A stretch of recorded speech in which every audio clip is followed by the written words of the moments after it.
Your Cleveland Browns are playoff bound. Let's fucking go. I think Mike Dibble, during our watch party, might have said it best, saying party until the morning because the Browns are making the playoffs. So everyone with me. Here we go, Brownies. Here we go. Woof, woof. Joe Flacco, Flacco fever. I don't know what to say. An incredible first half. Sure, maybe a bit of a letdown in the second half, but he got the job done. Another 300-plus yard performance, 3 touchdowns, and the Browns exploded onto the scene in the first half thanks to Flacco. We'll get to all the actual nitty-gritty news and whatnot, but for a moment, can we all at least enjoy the Browns are going to the playoffs? That's not something we say very often, right? Here are the stats from the entire game. But the Browns are playoff bound. Like, you should spend, and I mean you should spend the next 24, 48 hours of your life looking for every Browns YouTube video, reading every single article, soaking up all this incredible content because it doesn't happen every year. Kevin Stefanski becomes the first coach since Marty Schottenheimer to take the Browns to the playoffs twice. Joe Flacco becomes the first quarterback to go to the playoffs as a team's 4th starting quarterback.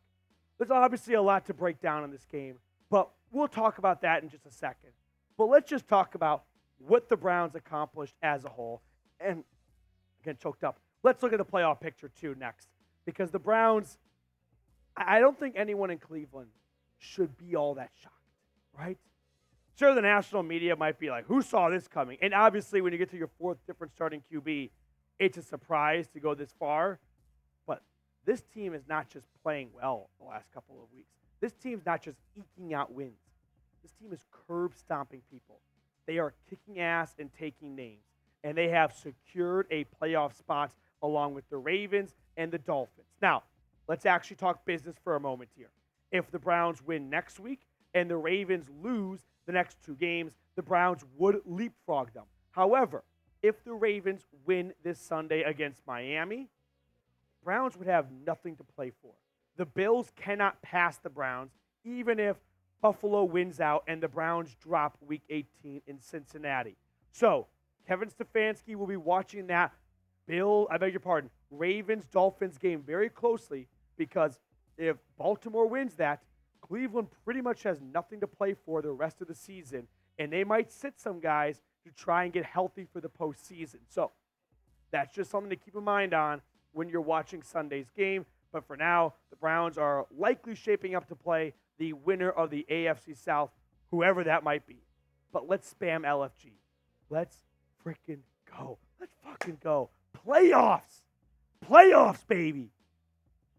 We don't get to say those words very often. But we do tonight, and we're going to say the hell out of it. Let's go, Browns. Let's go. Browns versus Jets, total numbers here. Cleveland obviously dominated the first half and then put it in cruise control in the second half. But this was a beatdown across the board. I'll give Jets credit. I think they probably played better than maybe most of us would have anticipated. Defense obviously made some plays, and once again, the turnovers. I mean, I do want to enjoy a couple of the good things and then some of the bad things. Good news.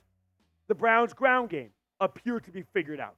I have been preaching it from the mountaintops for the last month that it's a problem that has to be fixed before the playoffs. 127 yards on the ground, 4.5 yards a pop.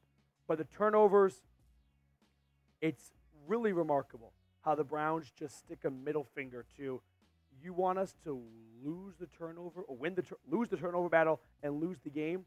Not happening. It's actually pretty bonkers to think about what this team would be if they just turned it over 1 time a game, maybe 2 times a game. But no, they spotted the Jets a pick 6. David Njoku fumbles, who, by the way, he's awesome. And then you have Pierre Strong Jr. fumbling. Jerome Ford nearly fumbled. If you just cut the turnovers in half, this team goes from winning by 14 points to winning by 21 points. So it's pretty scary to think about if you're the rest of the league going, they're not even in turbo mode, right?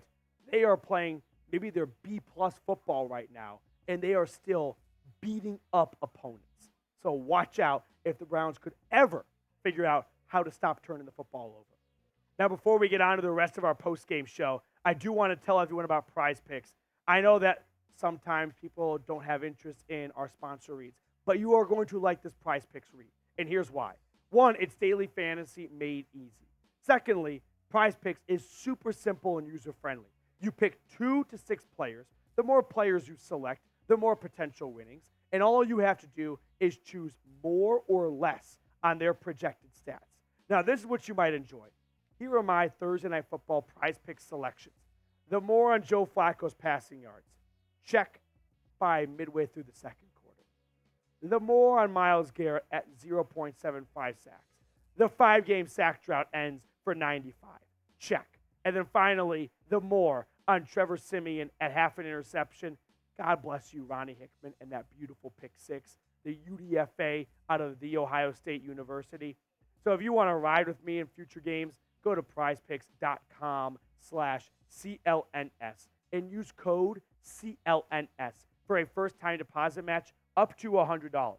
Now, that link is in the comments and description of today's video. Injury news.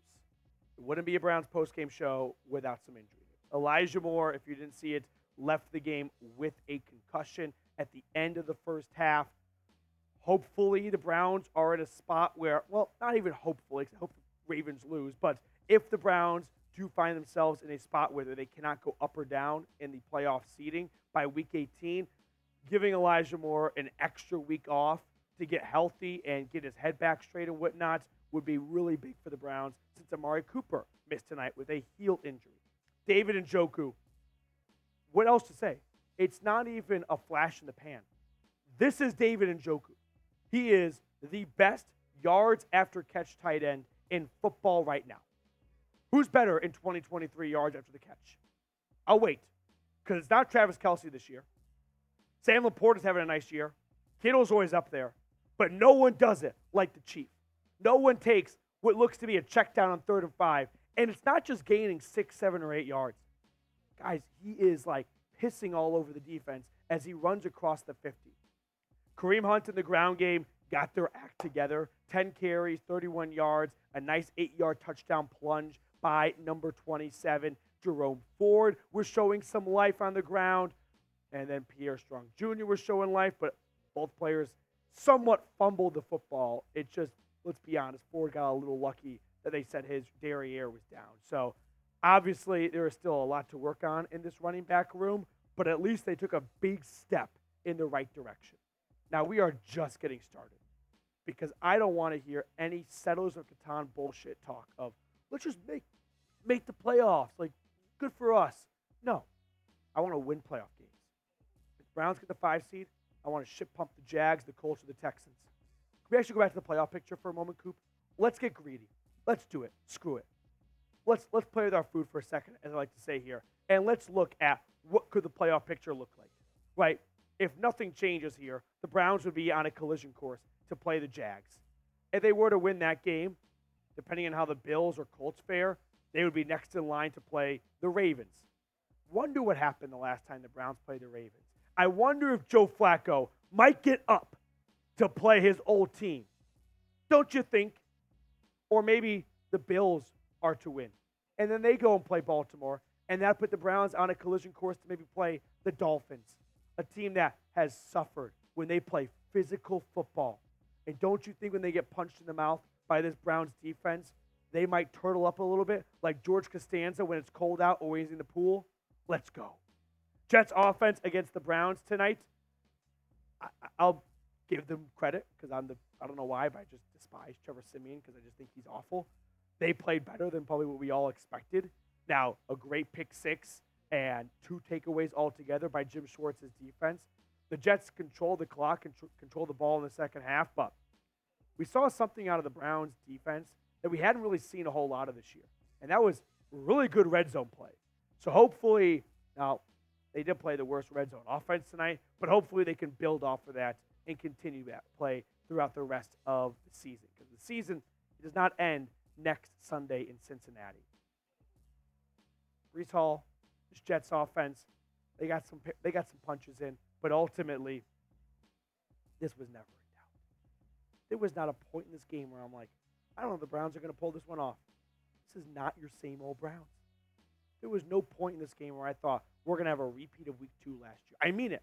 I was never worried. This Kevin Stefanski coach team is the best Browns football team I've ever seen in my lifetime. I'm 25, this is the best Browns football team I have ever seen. And I'm probably not alone when I say that. Andrew Berry did a masterclass job constructing this roster. And most importantly, despite the hurdles, the setbacks, and the injuries, this team looks like they are a team of destiny right now. Let's go Browns.